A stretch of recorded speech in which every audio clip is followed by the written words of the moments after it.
সহযোগিতা করেছেন তাদেরকে আন্তরিকভাবে ধন্যবাদ এবং কৃতজ্ঞতা জানাচ্ছি।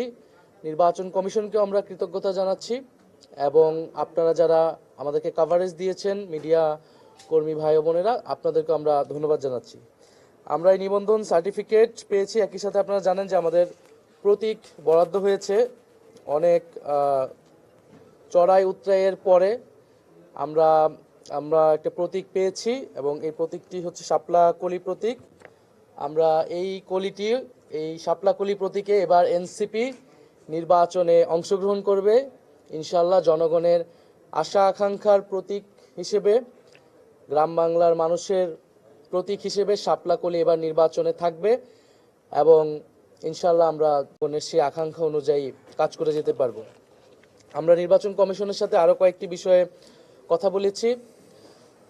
বিশেষত এই নির্বাচন কমিশন সংস্কার প্রস্তাবনা অনুযায়ী আপনারা জানেন যে আরপিওতে পরিবর্তন এনেছে, যে প্রত্যেকটা দল তাদের স্ব প্রতীকে নির্বাচনে অংশগ্রহণ করতে হবে এবং আমরা এনসিপির পক্ষ থেকে এই সংস্কার প্রস্তাবনাকে সাধুবাদ জানিয়েছি এবং আমরা মনে করেছি যে বাংলাদেশে বহুদলীয় গণতন্ত্রের চর্চার জন্য এই নিয়মটি প্রয়োজন। প্রত্যেকটা দলকে তার নিজস্ব প্রতীকে, নিজস্ব মার্কায়, নিজস্ব আদর্শে রাজনীতি করা উচিত। কোনো দলের সাথে জোট বা সমঝোতা হলেও তার প্রতীক আলাদা হওয়া উচিত। কিন্তু আমরা দেখে আসছি যে সরকারকে এবং নির্বাচন কমিশনকে এবং বিভিন্ন প্রতিষ্ঠানকে চাপ প্রয়োগ করা হয়েছে একটি দলের পক্ষ থেকে, যাতে এই আইনটি, এই সংস্কার প্রস্তাবনাটি বাতিল করা হয় এবং যাতে জোটের সঙ্গীরা, অন্য দলের সঙ্গীরা এক মার্কায় নির্বাচন করতে পারে। আমরা এটার বিরোধিতা জানিয়েছি, এখনও জানাচ্ছি এবং আমরা গতকাল দেখেছি যে আদালতে এটা একটা রিটও হয়েছে একটা সেই দলের জোট সঙ্গে আরেকটি দলের পক্ষ থেকে।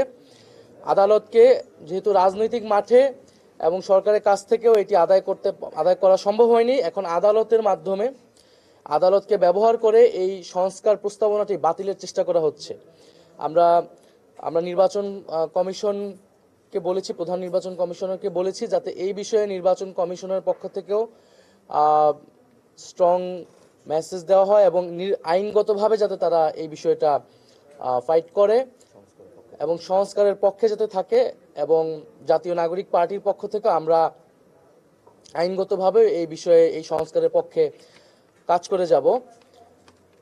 দ্বিতীয় আরেকটি বিষয় হচ্ছে যে আমরা বলেছি যে হলফনামায় যে প্রার্থীরা যেই তথ্য নির্বাচন কমিশনকে দিয়ে থাকবে, সেই তথ্য যাতে নির্বাচন কমিশন যাচাই বাছাই করে এবং সেই তথ্যে যদি ভুল থাকে নির্বাচন কমিশনের পক্ষ থেকে যাতে ব্যবস্থা নেওয়া হয়।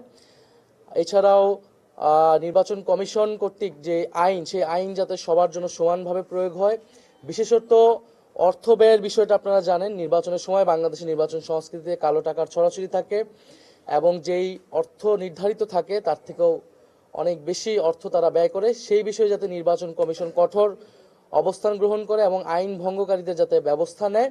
আমরা চাই এবারের নির্বাচন একটি সুষ্ঠু নিরপেক্ষ নির্বাচন হবে এবং যেখানে প্রার্থীরা তারাও স্বচ্ছতার সহিত নির্বাচনে অংশগ্রহণ করবেন, এই বিষয়ে যাতে নির্বাচন কমিশন ব্যবস্থা নেয়।